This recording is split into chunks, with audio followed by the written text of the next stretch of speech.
Welcome back to another Engineers podcast. Today I'm joined by Jon Dayton. Jon is CTO at an organization called TRACT. We've got a couple of really interesting topics to discuss: innovation in the agriculture space, security in the agriculture space, traceability, and making sense of quite large volumes of data, whether that's geospatial, whether that's analytical or sustainable data. We're going to be talking about what Tract and the team and Jon are doing to solve some of those problems. So, Jon, take it away. And first and foremost, thanks for coming to join us on the podcast. It's great to be here today. Thank you. Pleasure. So take it away. Give us a bit of a background on Jon. Give us a background on Tract, mission of the business. Sure. First of all, thanks for having me here. It's great to be here. It's been an interesting journey to be in the agriculture space. I actually started out in the music industry.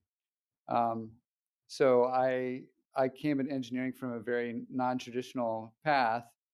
I ran a record label for a few years, decided that I was ready to do something else, went back to school, studied finance, and in my job out of that, I got tasked to write some algorithms for hedging currencies actually, and we had a setup where we were trying to hedge 14 different currencies. We did it using Excel, and we quickly broke Excel. And so someone said, "Hey, can you figure out how to program something?" And so I started programming Visual Basic in Excel, which is a terrible language to use and a terrible way to terrible introduction to programming, basically. But it was a very interesting way of looking at data that I hadn't thought about before, and a very interesting approach. And I thought, you know what, I can probably learn how to do this. So I just started tackling it, quickly became obsessed with coding and programming, got into real languages after that, and spent a few years just as an independent contributor, both on my own and then, at a series of startups, mostly as a full stack Rubyist. And then from there, been for a few years in engineering leadership. I got into agriculture about 7 years ago, joining a company called Artemis. And since then, I've been in a couple of other agriculture technology companies, ending in this one. So got here to Tract at the end of last year. And I was just really excited about the opportunity. Tract is a platform that lets different agriculture companies be able to have all their sustainability data in one platform. And so they can track things like deforestation, child labor, other types of sustainability metrics, and lets them have the data there and the metrics there so they can focus on actually creating impact rather than figuring out how to calculate and track it all. So we provide this common framework, this common place to share data and store data in a secure way that can also be tied to other companies and complete the end-to-end supply chains, so that they can share and measure the data in appropriate ways, in ways that are also secure. So some really interesting um, problems and opportunities, some things that have never been done before, which is always really exciting, and in a space that has become really important to companies lately, and will only continue to be more so as we get into more things like climate change and focus on labor practices and those kinds of things. Yeah. Well, that's it. You and I were talking offline, and agriculture is an industry that, from a technology standpoint, hasn't really been touched. And let's just say it's ripe for innovation. And you throw in the sustainability element, which has been the talk of the town, I'd probably say, for the last 5 years, and was actually, I think, one of the top three indexes or business indexes that people wanted to focus on coming into the last 2 years, I think. So there's a couple of really interesting angles here with the agriculture side and the sustainability angle. Keen to just go another layer deeper. Talk to us about TRACT and what makes your product so unique in the market? Yeah, so part of it is just the network effects. So we were formed as a consortium by four big agriculture companies. Part of the issue with having a successful sustainability platform is that you really have to have end-to-end data before it's relevant. If you don't know where it starts and then where it ends, you can't even start to analyze it. So, one of the big hurdles really is being able to get collaboration within the industry in ways that are helpful, but also uh, but also relevant. And so, one of our big abilities was to be able to bring people together. And so it wasn't just those four big agriculture companies, but they were able to leverage their relationships and really look at things from an end-to-end standpoint so that we have the right ways of calculating different sustainability metrics. Some of these metrics, there's not even a common understanding of how you think about them because it's not a complete exact science, because of all the complicated ways in which you measure things. So, what we do is we're able to, for example, bring ways of segregating data, but making it shareable as well. We're able to bring the common understanding of the industry into calculations and the ways in which they think about, um, tying things together. And some of the things that are interesting going forward are really thinking about how do you tie together supply chains in ways that are time limited and time delimited, but also are end to end, from one place to another, from farm to consumer. Talk to us about some of the engineering challenges inside of that, because there's so many different moving parts. It's a newish problem that's being solved. You can relate it back to other industries where you're solving similar problems, but newish in the agriculture sense. Talk to us about, from an engineering perspective, where your challenges are and how you're solving them. Yeah, so we started.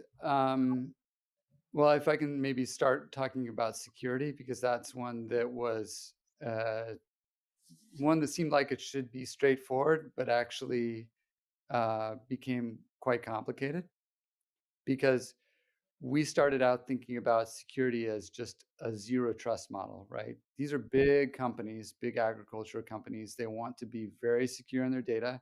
This is competitive data that is traceability. If you know where your competitor's farm is, or where what their volumes are, or other things like that, you can start making competitive moves. And so these companies want to be very, very careful about their data.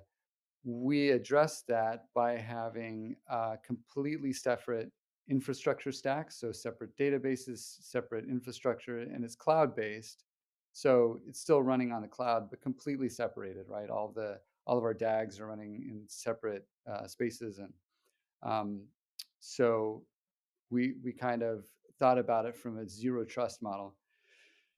But then, uh, suddenly we come to this point where, oh, we want to share data. And so, in normal, in a normal kind of data setup, you'd think, okay, well, we can create a permissioning structure within the database and have the data shared with certain permissions.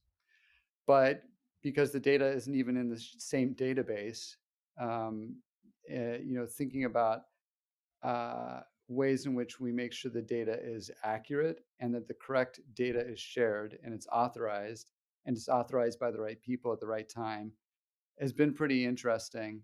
So we looked at it from a customer approach, saying, what is it that our customers actually want to do? And you have a few different perspectives. The people who are wanting data and wanting the data shared are mostly people who don't have visibility into the beginning of the supply chain. So they're either buying a commodity or they're using a commodity. So you can think of a commodity trader, or a big consumer goods company. They want to know what's at the beginning of the supply chain. But the person the agriculture company that's providing that is very protective of that. And so they want to be very careful about how the data gets out. So we created a permissioning structure that actually provides an import, kind of an, you can think about it as an import export structure. And it goes, uh, it basically goes across our different infrastructure stacks and creates spaces in which data is exported in very clearly delimited ways. You have to be able to sign off on it. You have to explicitly say what you want to be shared, and then that gets wrapped up into a package, put into the correct infrastructure stack that it's supposed to be in, and then the company that has requested that data or wants to ingest it can look at it, review it, make sure that it matches their supply chain, make sure that that connects with where they expect it to connect, make sure that it looks the way they expect it to look, and then once that looks right, they can go into our system and authorize it to be a part of their supply chain then, and they can see all the data back to the beginning. You're really a data company in the sense of you're moving data to from one business to another, gathering large volumes of what might be unstructured data, structuring it and showing it to the right people in different forms. Exactly, yeah, and that's one of the things the most exciting, but it's also very challenging because this data can come in different forms, different formats. We have to work with our customers to make sure they understand how to most effectively structure it. So it is a very interesting problem. Do you solve that problem from a structuring standpoint? So right now, we work with customers to help them structure it. And the way that we've approached it is not just to kind of tell them what they should do, but we host technical working groups with the industry. These are groups with people who are technical, not necessarily coders or programmers, but people who understand data structures, sustainability metrics and methodologies. And we get them together and talk to them about how they think about sustainability and storing sustainability. From that, we put together best practices essentially.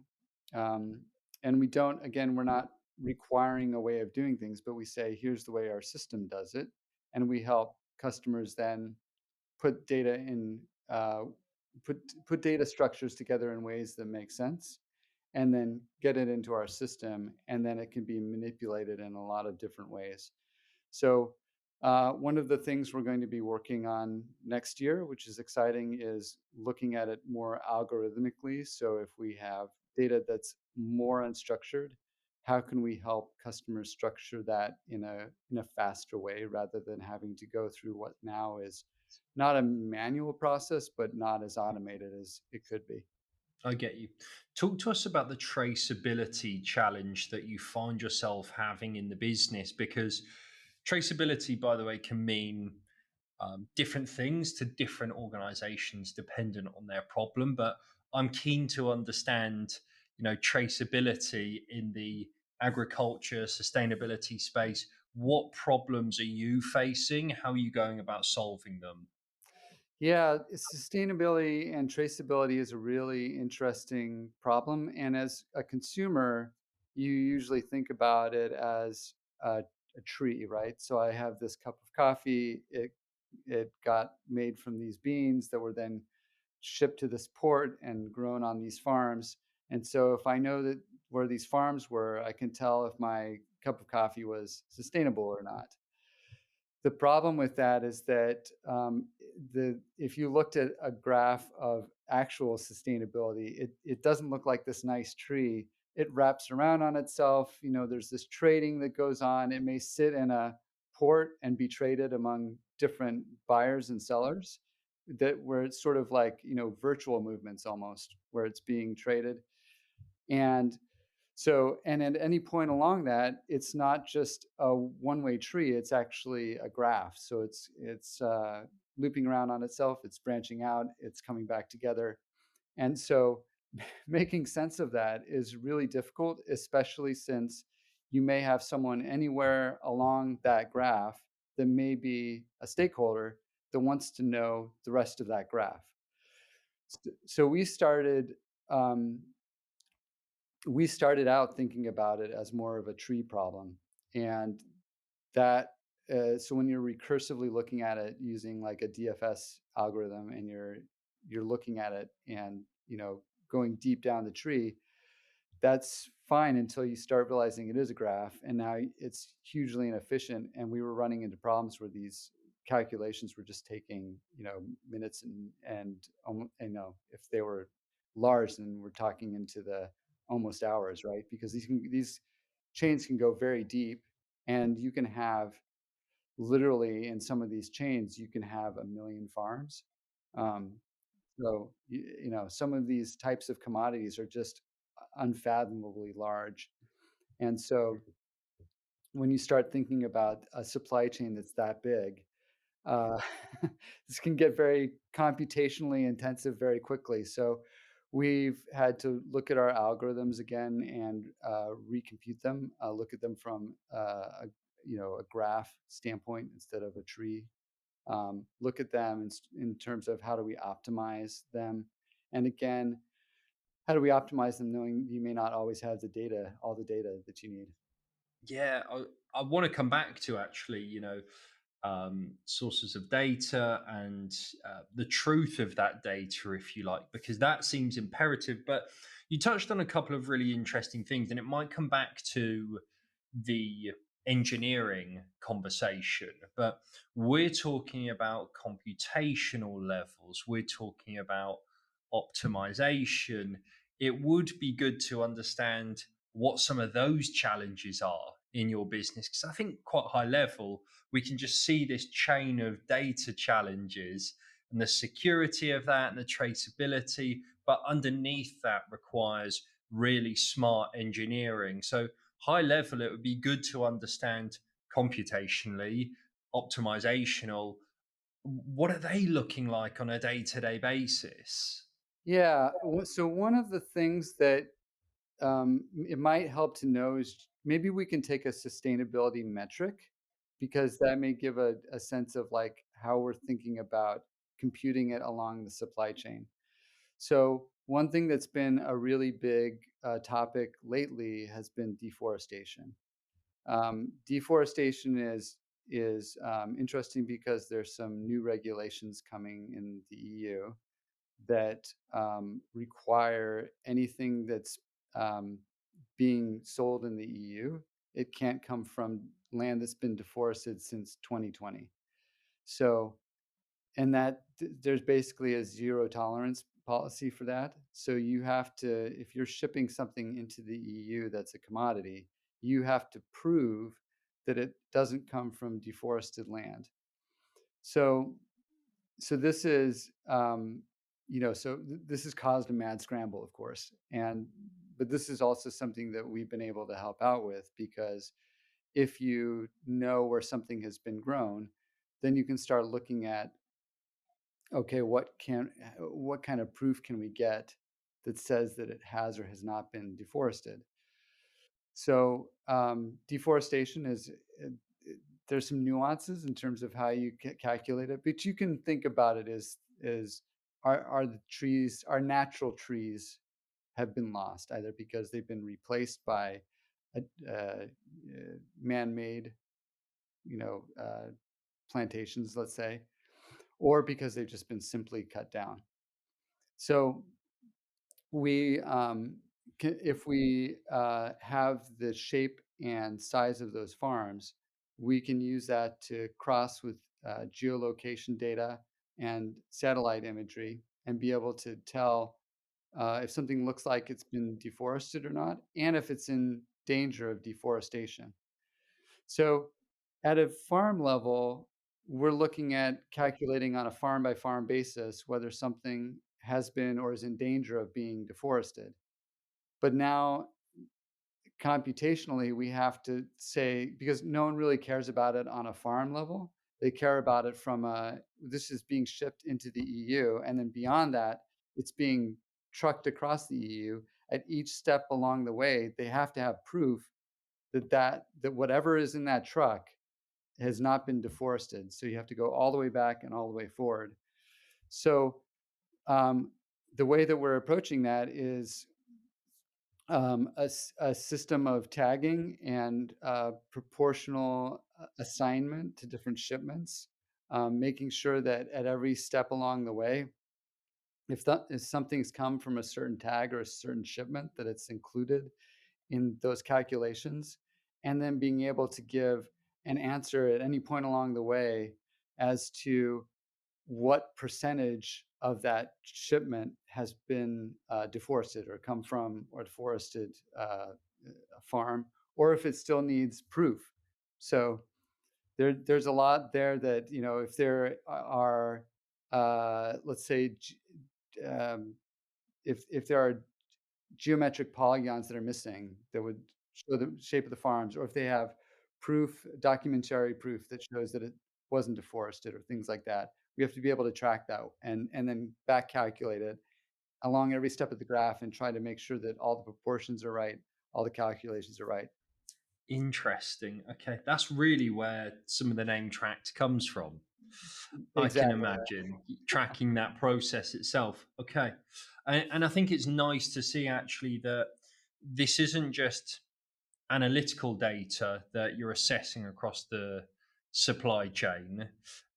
It's really understanding and proving that's the case, and the source of where this information is coming from. You're actually building a solution around that to understand, obviously, new legislation, deforestation, that's actually true, as in what people are doing or what companies are doing is in fact actually legal and correct. So That's good right. for you guys. Yeah, it's exciting to be a part of a company that has a mission.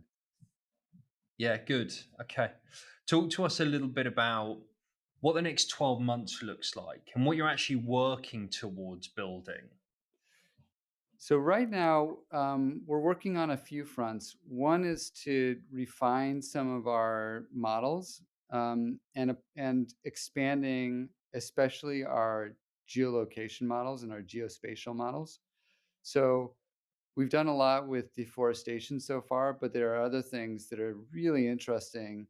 You can think about things like water usage. So you can do some interesting data analysis around whether something has had whether there's been water loss based on the amount of water. You can look at the rivers and streams in an area and how much water has been lost. You can actually look at how how kind of green a certain area is in terms of the relation to the land around it. So you can tell if maybe there's a farm or an agricultural use of water that's kind of taking away from the surrounding areas. So there's some really interesting algorithmic things that we can potentially do around water usage, and that is, again, looking at sustainability from a water standpoint. Um, there are some interesting things in terms of, again, looking at algorithmically, how do you figure out overall sustainability scores for things like child labor, forced labor. Those things are a little bit more statistically based, but assigning them proportionally, right? If you have a truck that's owned by one company, but it's being sent by another company, what is the impact of that shipment, and how do you calculate who's, I won't say at fault, but who's responsible for that shipment, right? So thinking about how to calculate that, and then intelligently figuring out also how to help our customers um, connect everything in ways that make sense. So putting into place machine learning algorithms to help make sense of the data and connect it automatically, and be able to make it very rapid and quick to put together these supply chains, and then be able to analyze the data and understand exactly where they need to go to address data in terms of investments, in terms of changing purchasing decisions potentially, or working with local agriculture and local farmers. There's just a lot of opportunities to help, again, algorithmically pointing our customers to here's where you can actually move the dial and go to make changes, rather than right now it's just so hard because the data is not available and understandable.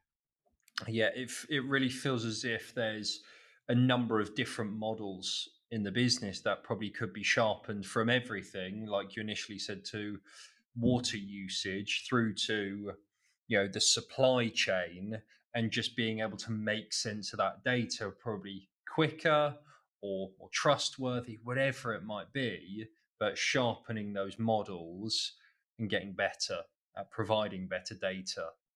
Definitely.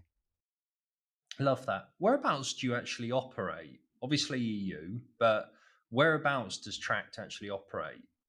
So we have customers around the world.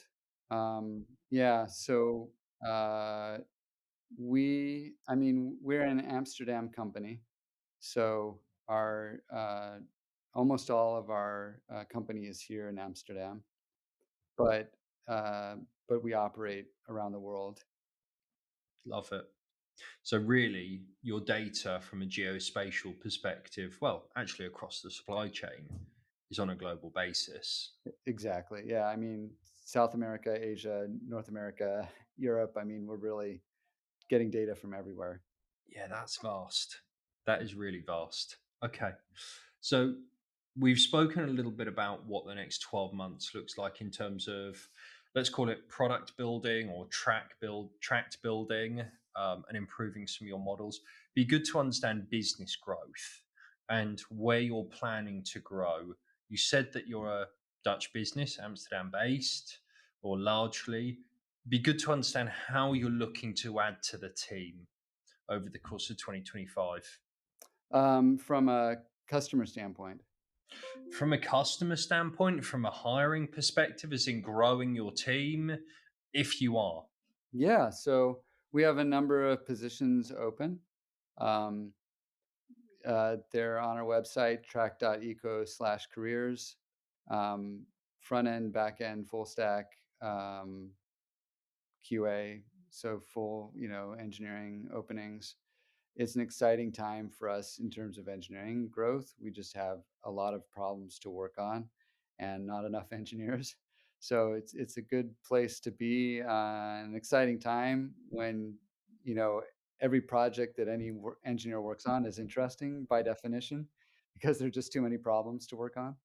Um, but we're trying to move into spaces that have not been worked on. This is literally, it's always fun to say greenfield in agriculture because it's all greenfield, but it really is. I mean, we're working on problems that just have not been effectively tackled in the past, and so we're looking at problems in new ways, and that are just either not being addressed or not being addressed effectively.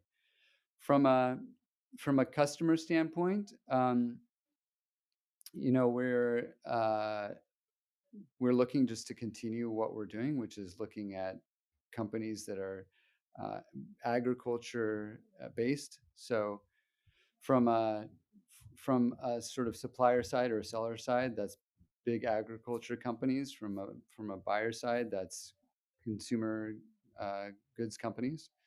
But we're not really looking at sustainability yet outside of agriculture. So mostly we're looking at, big commodities, but there's plenty of work there to do.